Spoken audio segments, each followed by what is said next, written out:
The AP Top 25 almost always gets it wrong. Let's see what they got wrong this year during the preseason poll. This is overrated or underrated for every top 25 college football team this year. Today, we got 25 through 21.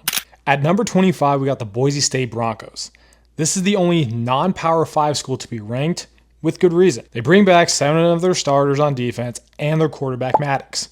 Boise State obviously loses their best running back and the best running back in the country in Genty, but they replace him with Malik Sherrod out of Fresno State, who should be pretty solid. I think this team is right where they should be, just inside the top 25, but losing their big workhorse, it was the reason why they made the playoff last year. It's going to be interesting to see if they can repeat. At number 24, we have the Tennessee Volunteers. This team is extremely overrated. It's not because of losing Nico. He's an extremely average player. It's because they lost Sampson, the running back from last year, and they lost 5 big defensive starters, including their edge James Pierce Jr. Now, I just think this roster is less talented than it was last year. I don't think Tennessee will make the playoff, and I don't think they'll finish in the top 25. At 23, we have Texas Tech. This is another team that I believe is overrated. They were picked to finish 3rd in the Big 12 and spent the second most amount of NIL money in the portal. If they had a coach with a proven track record, I think it would be a little bit different, but I think Tech will be good,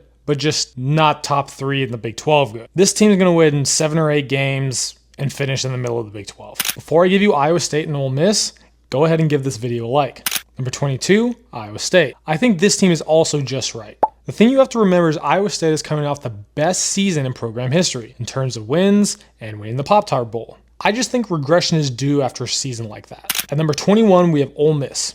I think this team is also just right. Maybe a little bit underrated. I think this Ole Miss team is far less talented than it was last year, especially on the defensive line. But Kiffin is still a really good coach and one of the best coaches in the SEC. They have a quarterback that's been in the program for a year, and I think that's a big deal to have a returning quarterback in this day and age of college football, even if that player didn't play at all last year. Follow to see what teams are overrated and underrated for teams ranked 16 through 20 tomorrow, and follow me. I post good sports content.